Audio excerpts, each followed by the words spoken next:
Hi, everyone. Welcome to Textile Talks. I am Emma Parker. I'm project manager at the Quilt Alliance, and we are hosting this week's talk. We are so excited this week to bring you an interview with Barbara Brackman, conducted by Janneken Smucker. We're especially excited because this interview is being recorded for our podcast, Running Stitch, which I'm going to talk about in just a few minutes. But first, a couple housekeeping notes. We are honored to bring you this free and inspiring programming every week. We do respectfully ask that you are courteous as you engage with speakers, moderators, and other participants in the chat. We will have some time for questions at the end.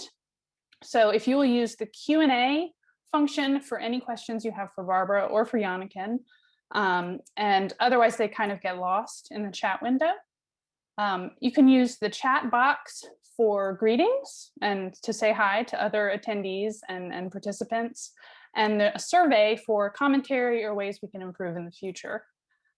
If you don't want to see the notifications from the chat, you can turn it off by clicking on the chat box.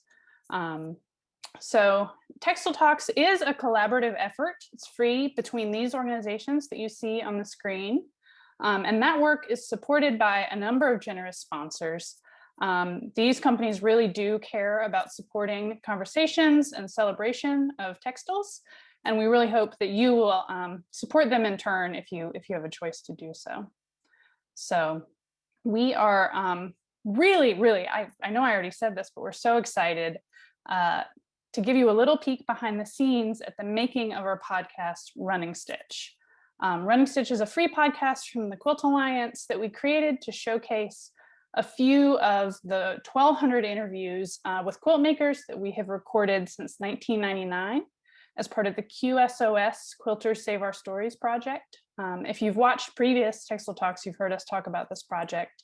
But it was a project to interview all different kinds of quilt makers, from famous big names that you've probably heard of, to, I think we have an interview with a 9-year-old who had just finished his very first quilt about race cars. So it really covers the breadth of the quilt making community. And a lot of those interviews were recorded on cassette tapes. You remember cassette tapes?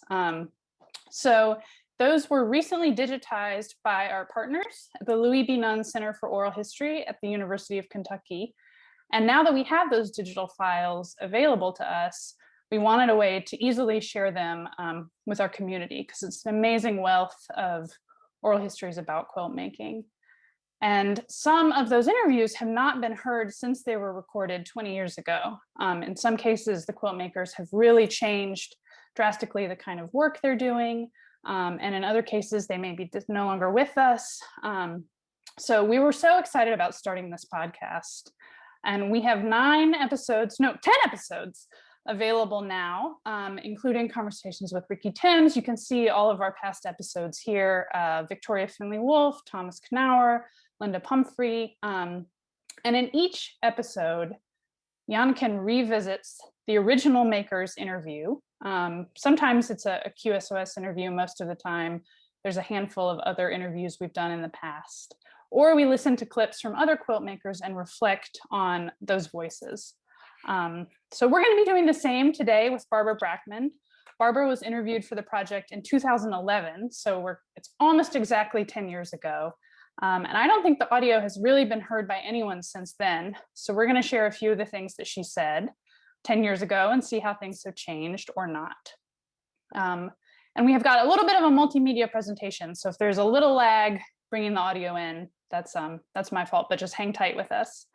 But I'm especially excited to introduce our host and interviewer, Janneken Smucker. Janneken is professor of history at Westchester University in Pennsylvania, where she teaches classes on digital and public history, material culture, and a whole number of other things. She is the author of, in 2013, Amish Quilts, Crafting an American Icon, and a former board president of the Quilt Alliance, and just really an all-around amazing historian, professor, oral historian, and is the writer, host, editor, narrator, and cheerleader of Running Stitch. So we're thrilled to have her here today. And we've also got Barbara Brackman, who really needs no introduction. Barbara is a quilter and quilt historian and author of a number of books about quilts and quilt history. including Clues in the Calico, Civil War Women, Their Quilts, Their Role, and most recently a new edition of the incredible and amazing, truly encyclopedic Encyclopedia of Piste Quilt Patterns. So I'm going to turn it over to you all now, and thanks so much. We're really looking forward to it.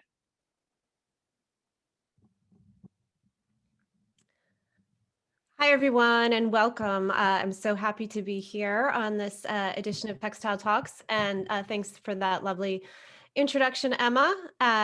I also am really excited to be introducing Running Stitch to many of you. If you haven't listened already, it's been a real pleasure to work on, in part because these interviews are so amazing. And for me as the host, I get to talk to some of the people I admire the most, and that is definitely true today.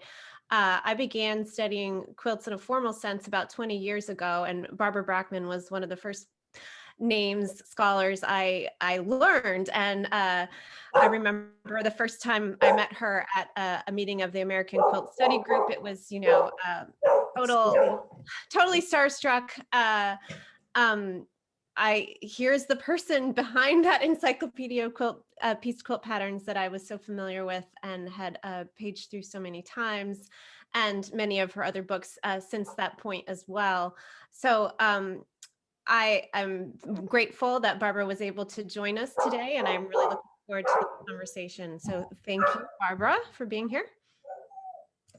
Well, I apologize for my dog, who's untrained. I'm glad to be here, though.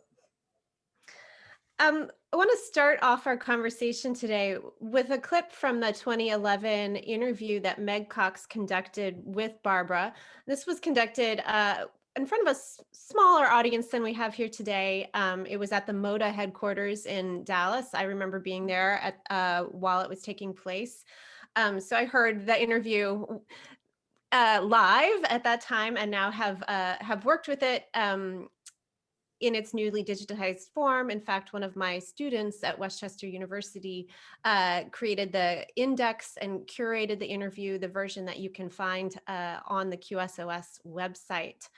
But I'd like to hear the clip of Barbara describing buying a Kansas City Star pattern at a thrift store many, many years ago. Barbara, tell me about what you brought to talk about in this interview. Well, I wanted to bring something that really has created some kind of a change in my life.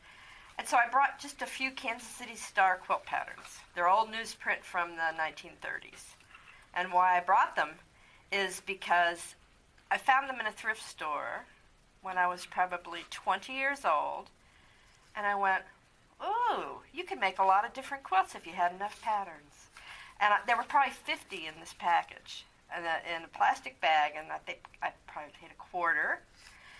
And then I just absolutely became enthralled with them, and I sorted them in all the ways you can sort things. It's like when you're a little kid and your mother says, here, play with the thread, and you sort it by color and you sort it by size. I sorted them alphabetically. I sorted them by stars. I sorted them by squares. And pretty soon I became a junkie, and I had to have more patterns. And so I was a thrift store and antique store haunter at that time, and so I would find them occasionally. But then I realized I didn't actually have to have the pattern, I just had to have a picture of the pattern. And they hadn't invented the photocopy machine, so I started putting patterns on index cards and sorting them in the same way I'd sorted the newsprint. So it changed my life completely. Had I not found this package of quilt patterns, I might have gone on to sort completely different things. But the problem is I am a compulsive sorter. Well, I think I can probably speak for all of us. We're happy you found the quilt patterns, and that's what that's what you became a sorter of. Who knows how this could have gone in a different direction. So my first question for you, Barbara, is how has research changed for you since that first thrift store find? Well, even in the past 10 years since that interview, digital. I moved about 6 years ago, and I made a decision there. I was not going to move all those patterns. So I gave them to the University of Nebraska. because I wanted to get more digital. And I remember my friend Questa Benberry always saying, oh, I wish I hadn't given my stuff away. But then again, she didn't have her stuff to have to deal with. So I've had to get more digital. I forced myself. And then lately, things keep getting better and better. And my friend Mary Kay Wallvogel, who I hope is watching, she and I belong to newspapers.com, and it's our best subscription. We love it. So I don't have to have a paper pattern anymore. If I'm looking for something, I can look it up in newspapers.com and find the day it was printed and what newspaper it was printed in, and make a copy and file it. And, it's on my computer and not in my basement. So we're pretty thrilled about the fact that you have so many resources, and then having the connection. I used to see Mary Kay twice a year. Now I've seen Mary Kay 4 times this week, and we talk every day. We say, "Did you see this? Well, that was fabulous. Look at this," and I do it with other people too. Who are interested in this. Here, okay, she's put the dog back in here. Okay, so things have changed mostly digitally, and I could, there's so many ways. Not only with your friends like Mary Kay, but we started the Facebook page for Quilt History South, and that was sort of an experiment. I thought, well, would people be interested in that? So a year and a half later, we have 1,000 members, and it's very, very entertaining, very, very entertaining, because people post 10 times a day. We see 10 different quilts a day, and then we discuss things. And these are people I never would know. Some of them I'm friends with. And many people are very new at this, and they just say, well, my grandmother made quilts, and here's hers. Do you think they look Southern? And then we can go on and on. So it's digital that's changed everything, obviously. So when you found those Kansas City Star patterns back at a thrift store, and started sorting and looking at things, how did you know what you were looking at? Were you already a quilt maker at that point? No, but I really have. Well, I guess I was. When I just love pattern and I love fabric. It's one of those sort of innate things many of us have when you're a little kid and you just love looking at pattern, love looking at fabrics. So I had not. I don't think I'd made a quilt by then. I was 20, 21 maybe. But I was from New York City. And when I asked my aunts I said, do you have any quilts? And they said, oh, honey, when we got 2 nickels to rub together, we got rid of them. So that was the attitude in my family. I love the 2 nickels to rub together, analogy. But all my friends in college where I went in Kansas had quilts on the bed, and I was insanely jealous. So I thought I would make one. How hard could it be? And so I picked the hardest pattern I could find. But that was it. So I know you've moved a lot of your collecting and sorting into digital realms now. And as you said, that you were able to offload some of the paper patterns to a good collection. But what are all the files that you save now on your computer? I know you have an enormous catalog of photos of quilts, and I mean, they're probably all in your head as well. But let's listen actually first to a brief clip from your 2011 interview in which you talked back then, again, 10 years ago. So we all know a lot has changed technically since then. But let's listen to Barbara describe learning how to use Photoshop and saving photos. When it comes to the technology, then you mentioned photoshopping and rotary cutters. What about the other things that you have in your arsenal? Well, I'm still a collector. That would be on my grave, obsessive compulsive, but put it to a good cause. The computer just crashed because I had too many pictures on it. So now I'm collecting pictures. For my entertainment, I will sit for an hour and go through the auctions, look at the quilts. I have certain things I'm collecting. One thing is a quilt that has a date actually on it. I have a little routine I go through every day, look for dated quilts on the online auctions. Then I save 3 photos, the overall, the shot of the date, so I can prove to myself that's actually the date, and then a detail to show the fabrics. And I have hundreds and hundreds of those. I save everything as large as I can, which is the cause of the recent crash. But I also save, I have enormous files of things that amuse me, images that amuse me, religious images, holy cards, icons, things like that. And so what I do is I manipulate those things.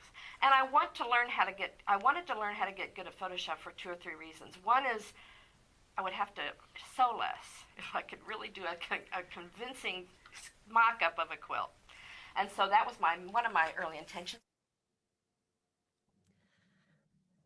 So is this a daily habit continued? Do you still keep saving photos? Yes, I just keep getting bigger computers. That's a good solution. And I just got a new one because I had to, for the new block base, I had to have a new operating system. My old computer is as old as that interview, and it wasn't a happy camper. So I got a new computer, and now I'm transferring files, and it tells me every day how many I transfer, and there are more than 100,000 pictures on there. It's terrifying, but I have a very good visual memory. Yet I can't add or subtract, but I have a great visual memory. That's what takes up my brain. So I know where a lot of them are. And now that I'm transferring, I'm trying to make the filing system better. Because it does no good to have things if you can't find them, as we all know. So, and then I had to get a new Photoshop, and there's a new interface. But I forced myself to practice. It's the old Malcolm Gladwell rule of 10,000 practice hours to get good at something.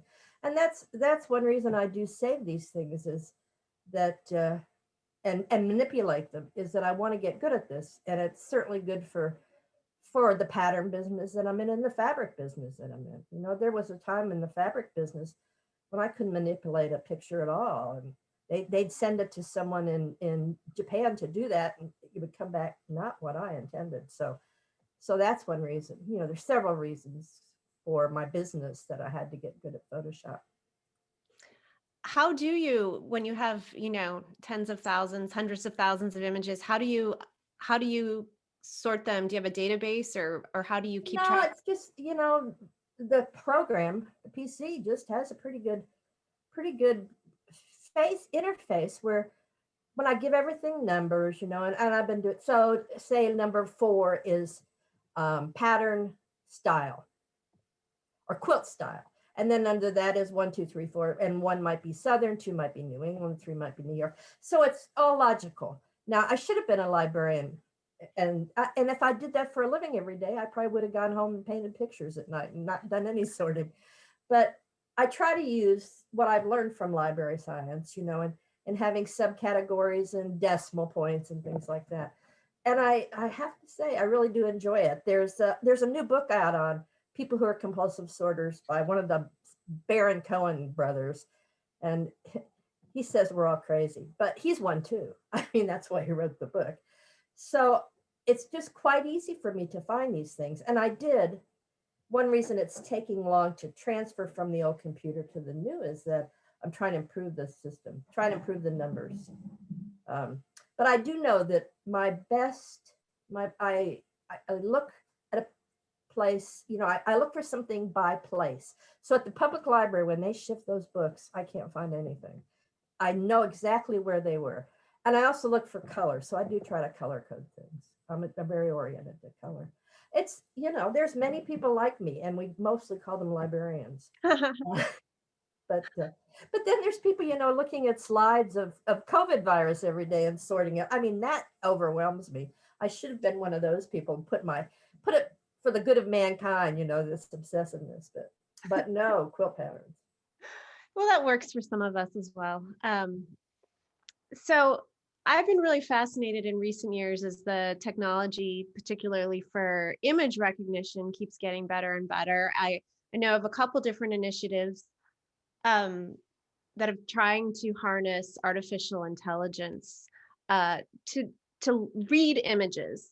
And I know this has now been applied to quilt patterns. There was even, I'm sure many of our participants today might be familiar with the Quilt Index. There was an attempt a few years ago at getting computers to read the patterns, and Emily Bodie, up and coming fashion designer, she has been working with Microsoft to develop an AI tool for quilt pattern recognition as well. And there's something that strikes me that we humans can do some of that better. What do you think of this whole idea of artificial intelligence and reading quilt patterns? Well, my father was a computer programmer. I mean, one of the first for AT&T, and so I was raised with that kind of attitude. And so I have thought from the beginning, it's not that hard. But you have to emphasize the seam lines. I don't know how AI would do that. I mean, this is something I love. There was a quilt on eBay today that I said, wow, what is that pattern? It took me, I would say, 3 or 4 minutes to figure out the blocks were on point, and then the sides came in. And then I recognized it as number 1926, But I don't know that the AI could ever go to that sophisticated level because the seams have to be assumed. But then again, I don't know anything about AI, although I use it every day. I mean, everything I have here is AI. I just didn't have to program it myself. So my dad one time when he was working for AT&T said, kids, someday we'll be able to talk on the phone and see each other. And we said, oh, I can't believe that. And besides, who would want to do that? So I've been thinking about that for 40, 50 years, but I'm not the one to do it because I don't program that well. And I think there are limitations. There's assumptions. But then again, spell check knows what I wanted to say. Most of the time. Right. But obviously you're not just a robot who can identify quilt patterns either. So there's so much, particularly readers of your blog, Material Culture, and the other blog, Civil War Quilts as well. I guess there's a series of interrelated blogs. Will know that you're much more than just a expert at giving us the correct name and as the number for a quilt pattern. What are ways that you investigate more of the qualitative side, the culture and social aspects of quilts, the parts about quilts that tell us about the history and the context? Well, I hate to confess to this, but kids, quilt patterns are just a way to get your attention. I am far more interested in women's history and social history. And, my background, I worked at the State Historical Society for many years in Kansas, in the public programs. And so we're always trying to, give our message and in trying to get people interested in women's history and the true history of Kansas, a very interesting place. So I realized when I was back there working there, when they used to have money to pay us, that you can use these things to tell a true story of women's lives. And that's very, very important to me. So the Civil War quilts, I mean, I'm fascinated by the fact that their Civil War and quilts are so intertwined. I mean, I can't believe year after year, I can keep coming up with novel quilts that no one's seen before. But the story is, I want to tell you about the Civil War from the wife's perspective, from the daughter's perspective. And I want to tell you unpleasantly. I want it to be like the newspapers. I want you to know this guy molested children, this senator. And here we have Elizabeth Gresham Brown. I just picked her up. She was the governor's wife of Kentucky, and she made a beautiful crazy quilt with a flag there. And when I started poking around in her life, I realized her husband abused her terribly, physically. She was tiny. She was probably 4'9", 4'10". And she left a diary in which she says he beat her. And, here's the governor of Kentucky. So someone wrote me, she said, I'm not reading your blog anymore. I like nice stories. Well, fine. I don't need you. You're not going to hear stories that have that gloss on them. No sentiment here. There's no sentiment here. And so I'm fascinated by women's courage, by the amazing fact that they supported themselves while everybody pretended they didn't. Everybody says, well, 90% of women in the 19th century got married. Well, this is true. But at any one time, only 60% were married. Their husbands died. They ran away. They were insane. They were alcoholics. How did those women support themselves? And it's, you know, my mother was not permitted to work. It would have made my father mortified. And so it was just the way I was raised. Women didn't work. And, you know, when I'm 15, I go, well, what do you do all day then? But I'm trying to tell the story of women's lives and also just an accurate history according to my standards anyway. So I'm using both those blogs for that purpose. But I also, I really, as you can see, I like an audience. Think now 1,000 people reading what you write every day. So that's another thing too. So what are some of the strategies that you use when you're researching those aspects, the women's history, the cultural history of quilts? Mary Kay also turned me on to newspapers.com, and I find it fantastic. I know that's one amazing primary source that you turn to as well. What are some of the other ways that, I mean, to quote the title of one of your more famous books, what are the clues in the calico that you turn to? Well, in the quilts, you know, people have stories about the quilts that are passed down in the family. Sometimes they're accurate and many times they're not, but then that comparison, why would they say that when it's not true?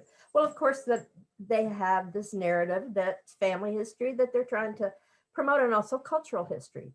And so you compare the story of what you think that quilt is to what the family story is, and most of the time they're fairly accurate. So I have an online friend who just showed a picture of a quilt that her great grandmother made that has to do with the great hanging in Gainesville, Texas during the Civil War. 42 men were hung in a couple of days for their supposed Union sentiments by the militia of the town. You know, something that's very much echoes what we're seeing lately. Just complete mob control, mob out of hand. And this went on for days where they just kept hanging people. So I thought, well, that's a very interesting story. How true is it? So then you go to newspapers.com to see if you can find stories about it. And I haven't been able to find much.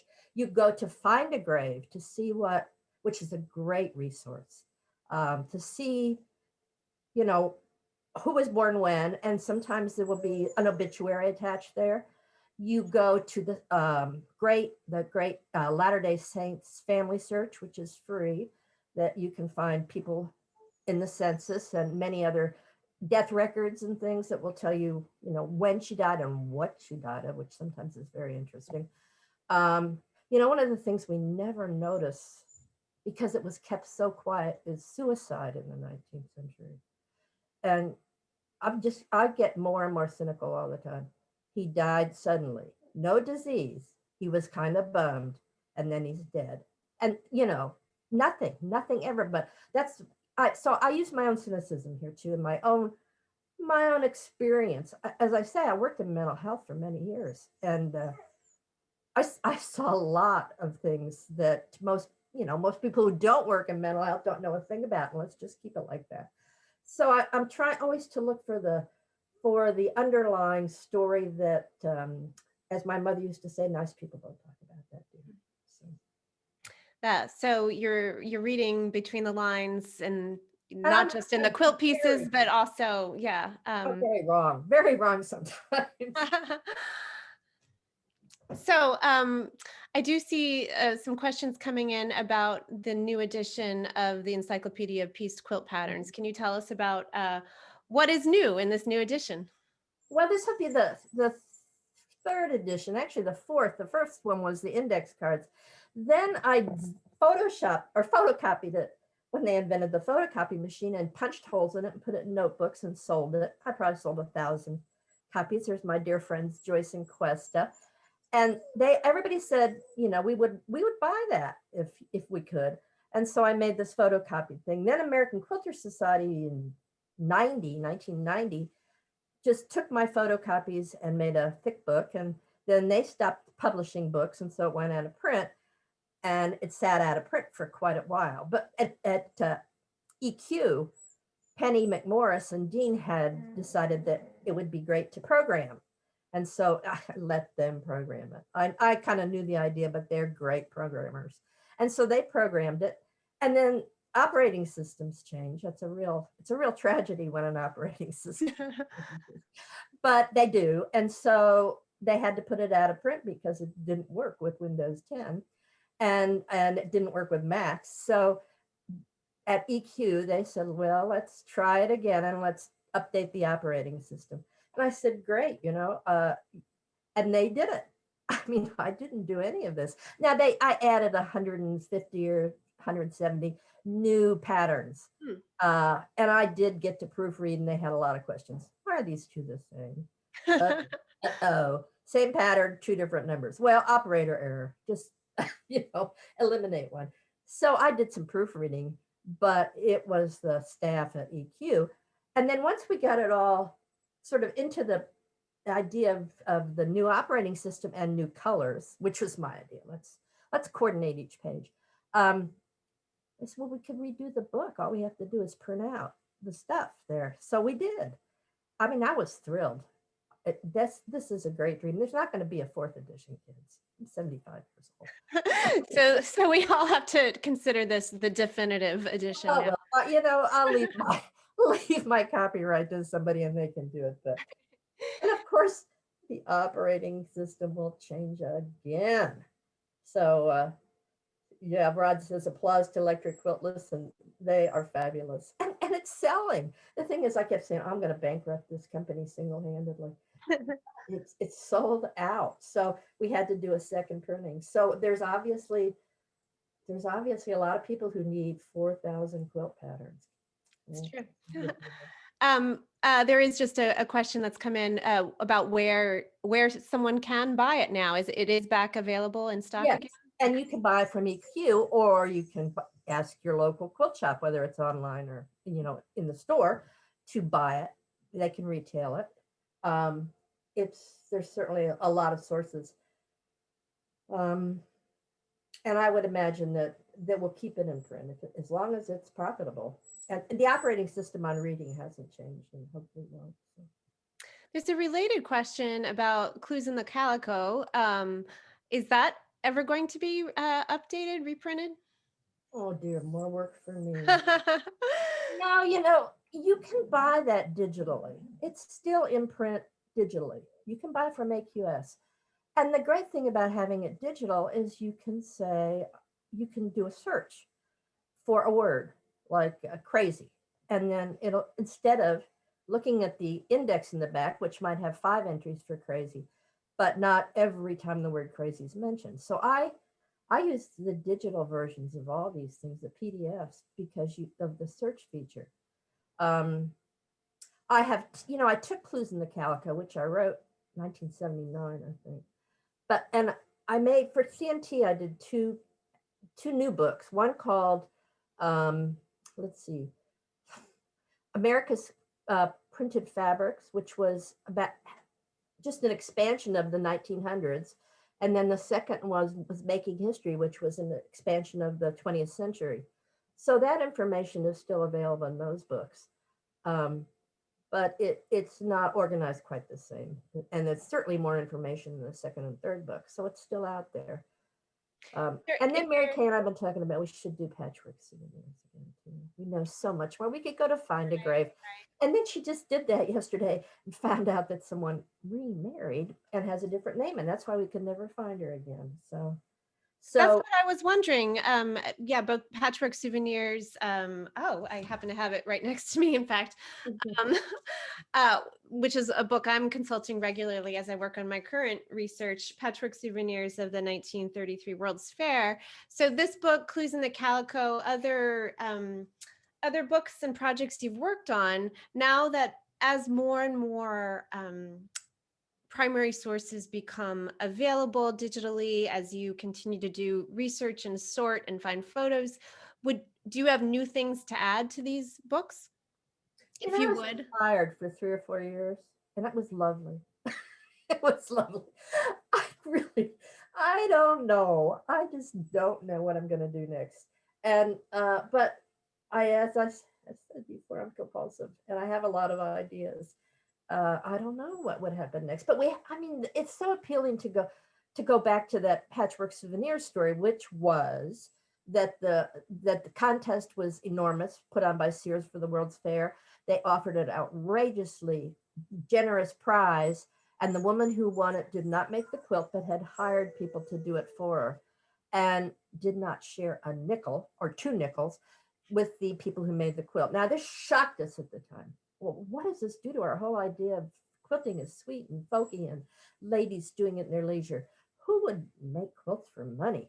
Well, now I've spent years on this idea of people who had to make a living and were very skillful at making quilts for money. So, we have this Wallace Nutting picture up here of that's how it was done romantically in a dark room there.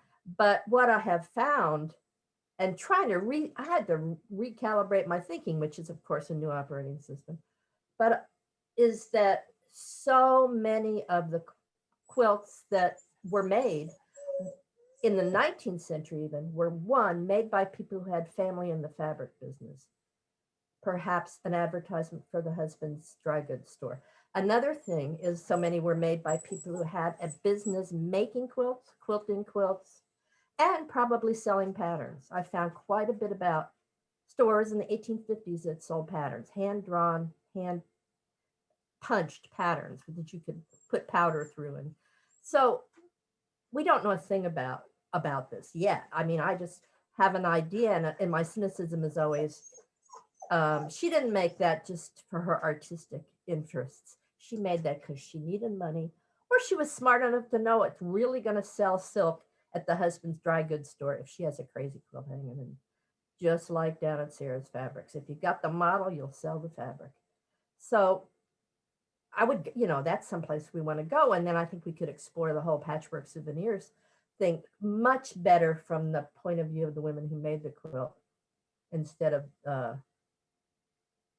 what was going on completely in the 30s, which was so hard for everybody.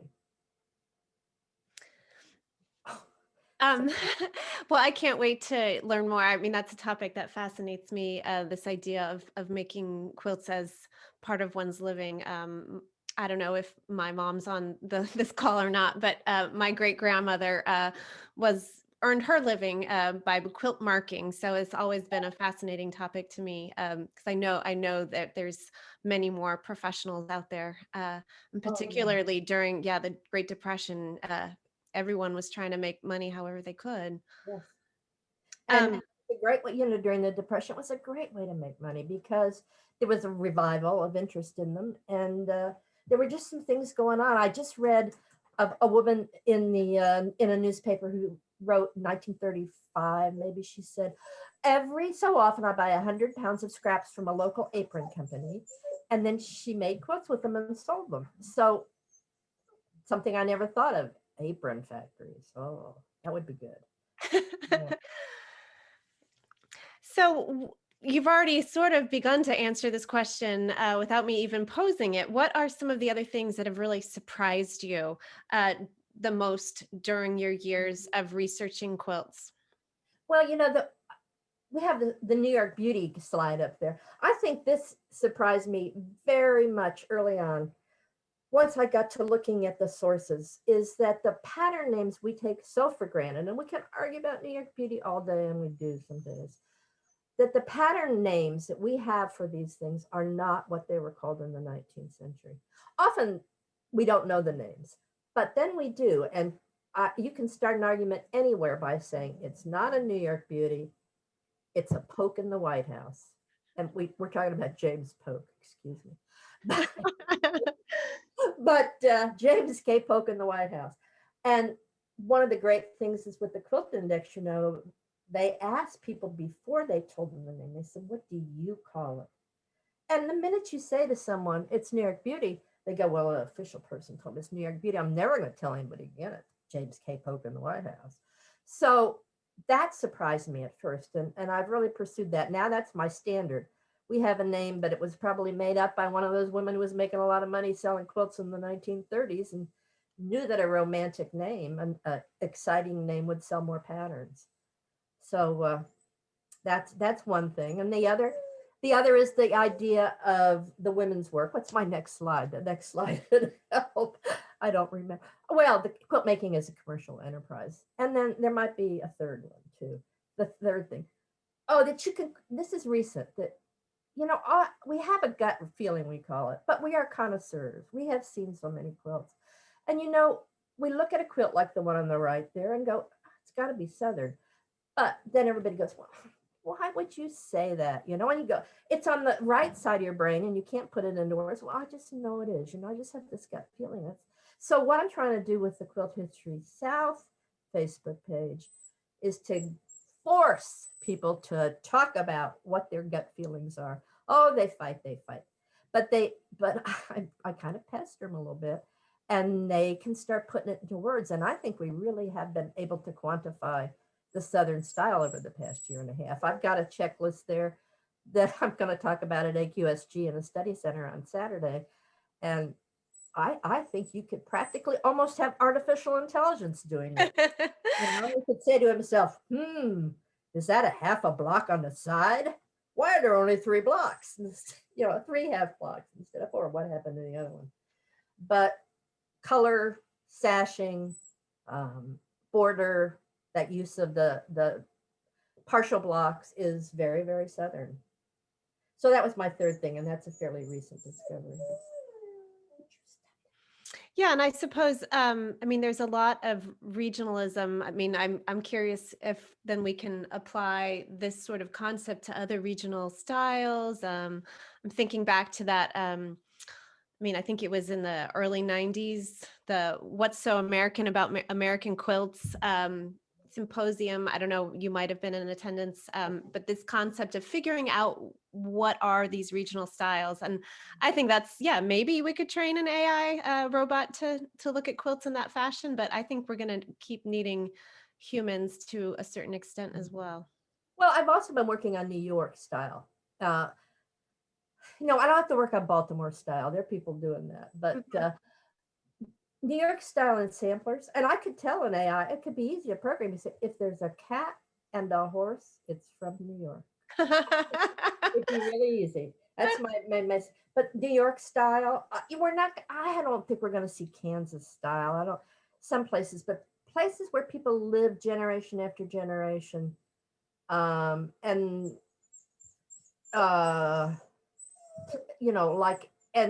have a separate culture.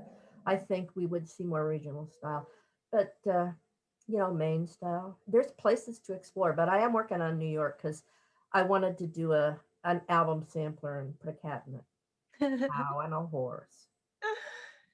So that kind of leads me to my last question before I start to turn more to the Q&A. You've started to name a few of these things, but what is it that we still have left to learn about quilts? Well, women's lives. We have to get more accurate. We are so under the assumptions that folklorists made it mountain quilts from the the 20s and 30s. Nobody realizes that those mountain quilt makers went to schools to learn how to make those quilts to sell to the tourists. Things like that, where our basic assumptions about I hate to use the word folky, but the folkiness of it, the hearth and home kind of attitude about it, while completely negating that it's a commercial enterprise. I think we have to come back beyond that. And I certainly think we need to know more about women's businesses. Now, we're pretty stalled because you read the census, it says no occupation, but because that was just the standard. And I think we've been talking, Mirka and I've been talking about business records. We have to get access to business records. Now, Harvard has I think it's Standard & Poor's business records, but you have to go to Harvard to look at them. And that might tell us who was a seamstress in 1845 in Baltimore. But they're not easy to access. And I don't even know how to look at business records. Again, there's addition and subtraction, something I'm not good at. So, but I think that we have to explore new ways to look at these women's lives besides our cliches about them.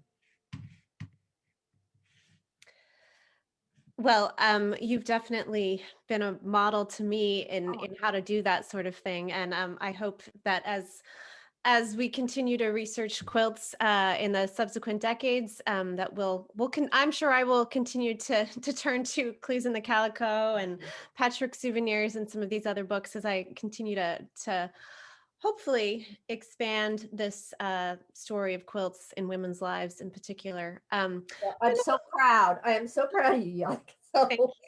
so that's a great thing. You know, I'm a teacher at heart. So I'm looking now to the Q&A. This, of course, is a good question for all of us. What is your definition of a quilt?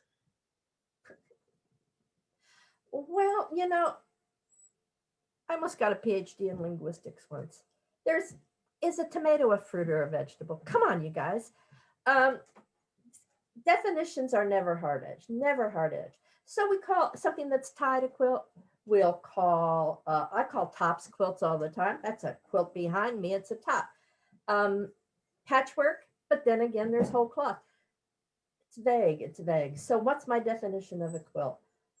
Maybe that we should define it as we could identify 4 techniques: quilting, tying, patchwork, I don't know, fabric. And then say if it meets 3 out of those 4, it's a quilt. Doesn't have to meet all 4, something like that. But humans like fuzzy definitions. I like those fuzzy edges. And, you know, we know a carrot's a vegetable, but a tomato, what is an avocado?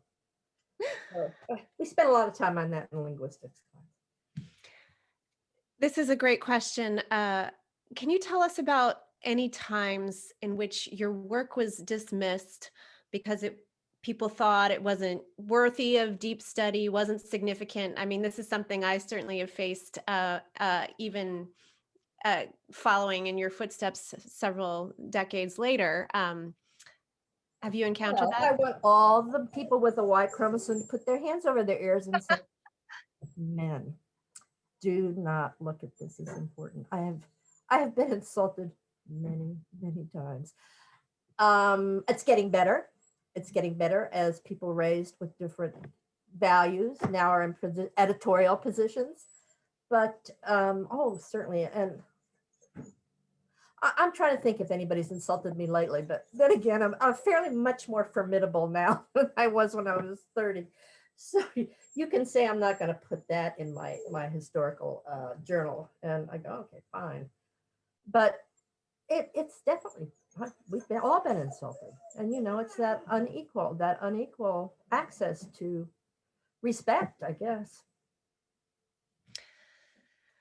This is another question about you as a collector and sorter of things. Do you also have a fabric collection that you reference, or photos of fabric, perhaps? Oh, that's another obsession. You know, I have a special closet, and I still have this. I haven't given away my fabric, but I have a closet full of probably 50 notebooks, you know, big fat notebooks.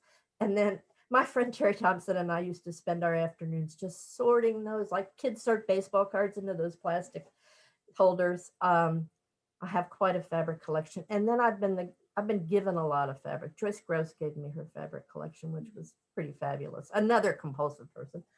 And I buy it occasionally, not so much, you know, it's worth buying it and paying $100 for a really great piece of fabric if you can make a reproduction and then make some money off of it. But I haven't been doing that lately. And also there's just not a lot out there for sale right now. It's not a great antique market for the buyer or the seller, but I collect fabric. I mean, I live in a pretty large house. I collect a lot of stuff. Well, outsider art, books, bad dogs. So we have a couple more questions. I think your New York beauty discussion piqued a few people's interest. Did Mountain Mist come up with the name New York Beauty? Can you give us the short rundown on? This short tale is that Mountain Mist. Now Mary Kay's gonna.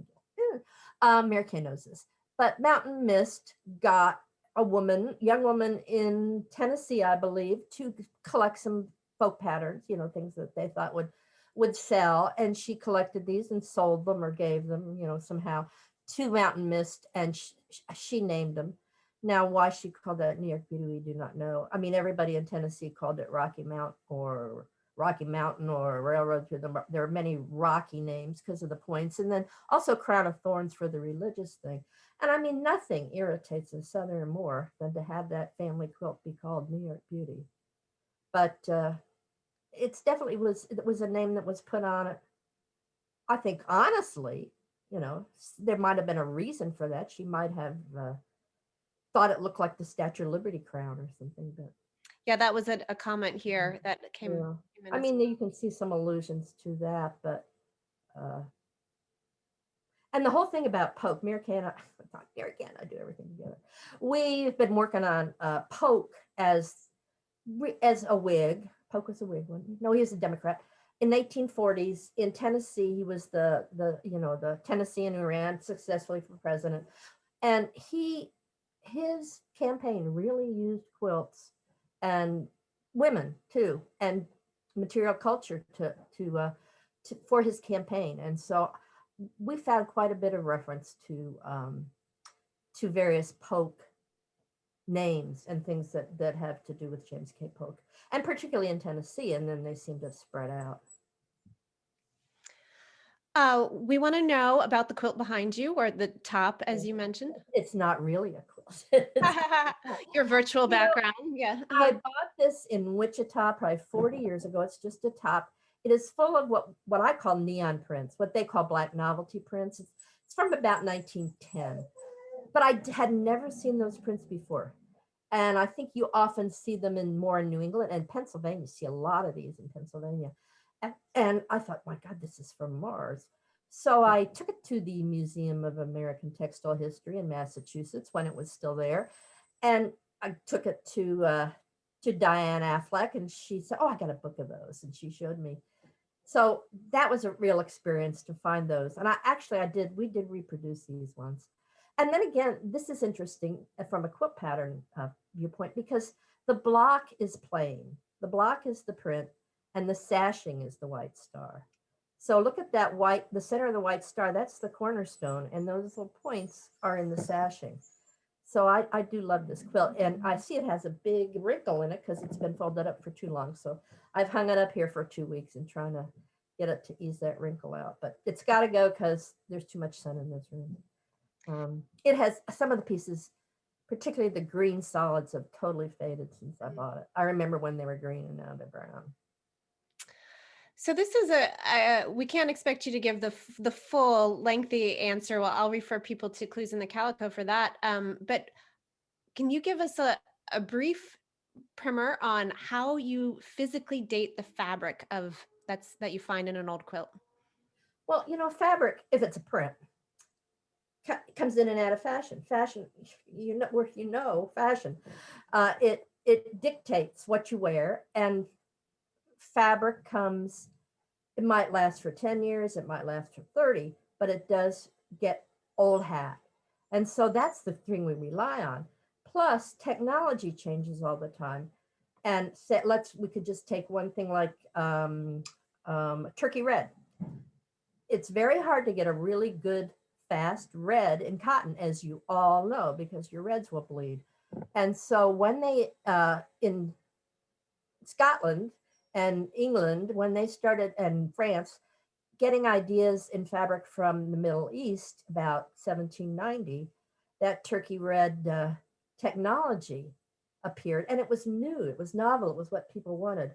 It took 30 or 40 years, but by 1840, every small general store in the United States had a little turkey red for sale. It might be 10 times as expensive as some of your other fabrics, but you could have it. And so novelty makes a difference, technology makes a difference, and then just fashion. And so what I've done, because I have this great visual memory, I've memorized, what's stylish. And that's just, that's something I look at all the time. My poor boyfriend has to watch, we watch the news every night, and I have to tell him what I think is wrong with the newscaster's outfit. How did Brian wear that handkerchief with that tie? Really, someone has got to talk to him. So I look at fashion. I've always been a fashion plate, as you can see, and always interested in it. So fabric's just one more aspect. This is a question from Deb McGuire. What historical question would you love to be able to have answered by a quilter of the past that we might not be able to get with any of our current, even with newspapers.com and all of the other new forms of... That's a question I never thought of. Time travel. Where'd you get that pattern? You know, Yeah. who gave that to you? Did you copy it? Did you see it at a fair? Where'd you get that pattern? That, and you know, time travel. I always want to go back with an antibiotic and save Prince Albert. That's my favorite thing. But that's another story. So a couple more questions about books of yours. Any looming updates to the Encyclopedia of Applique patterns? No. Okay. All right, cross that off your list, folks. Not right now. That's still in print. Oh my heavens. You know, I had talked years ago to Penny and Dean about we could do that as a digital thing. You know, it's just parts, just pop them in there. And they all went, yeah, in our spare time we'll do that. So it's possible. And but man, that's a lot of work. That would be a lot of work. So right now, you know, I'm thinking it's going to be spring. I got a garden here. I'm going to train this dog. The dog is... What, you have other hobbies aside from... I love to garden. I love to garden. So I'm going to have a social life pretty soon. There's going to be something on my calendar besides Zoom. So Let's all hope for that. Yeah. Yeah.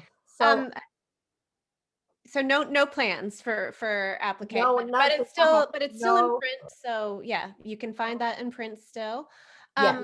Another question from Sandra Sider. Do you have a new book in the works? Nope. Nope. You know, my goal for every year, I try to set myself a little digital goal. And my goal for last year was to print a book on Blurb, which is self-publishing, which I've done before, but the interface changes. So my friend Deborah and I did a little show at the Iowa Quilt Museum, and we did a catalog. And so I could do Blurb books like that. There's no money in it at all. But people are cautious about publishing right now. You know, they'll tell you the book is dead, which is not true. But nobody's clamoring at the door, I'll tell you that. And I get these ideas and I go, no, just sit down till that idea goes away.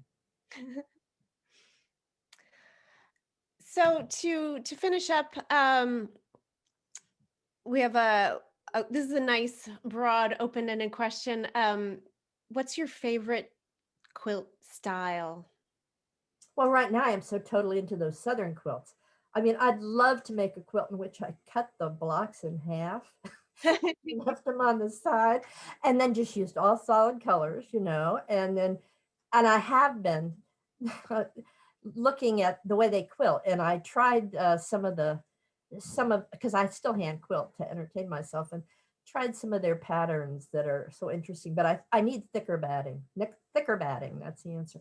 So that kind of fascinates me right now. One problem with being so good at the Photoshop is that I make a lot more digital quilts than I make actual quilts. They're easier to finish, aren't they? Yes, they are. Mm-hmm. Do I design quilts? Yeah. I mean, I have blocks of the month. I love my blocks of the month. I have sewers. Last maybe April, I have these friends. They all said, we were so lonesome and bored. Think of something. So I thought up a couple of blocks of the month, and they whipped them up in a matter of months. I mean, I love doing that. They sew. They're beautiful sewers. They're really good at it. They have great senses of color, and I get to think them up, and I don't have to sew a stitch. Well, we've come to the end of our time today. I want to thank you so much for this fantastic conversation, Barbara. It's just been so fun. Thanks for inviting me, and I'm glad to see you. I haven't seen you in a long time. I haven't seen anybody in a long time. Yeah, I think last we saw each other back at the DAR museum, back when we got to do these things in person. Yes, next year. Well, I do want to remind you, this this conversation, of course, will be available complete as a textile talk, and you'll also be able to hear a condensed version of it as the next episode of Running Stitch, a QSOS podcast. And please do subscribe wherever you listen to podcasts. In addition to digging into the archive of interviews, it's a great chance to get to have these, fun talks with the quilt makers you love. And it's a whole range of quilt people, from designers, artists, fabric designers, people who work in the industry, a whole assortment. And this is just the latest installment. It's generously sponsored by the Robert and Artist James Foundation, and of course is only possible because we were able to digitize all of the audio thanks to our partnership with the Louis B. Nunn Center for Oral History at the University of Kentucky Libraries. And I hope you'll go back and dig into the archive of those conversations. Barbara, thank you so much. And I'll turn things over now to Emma. Are there some closing remarks? Sure. Just wanted to say thank you all for joining us. Thank you so much, Janneken and Barbara. That was fantastic and so delightful. And I know we all have a million more questions, so we'll have to revisit the revisiting of the interview. But do check out Running Stitch, and you can learn more about the Quilt Alliance and our work, and support things like Running Stitch, continuing to collect interviews with folks like Barbara and like all of you at quiltalliance.org. Thanks so much. We're thrilled you're here. Bye-bye, everyone.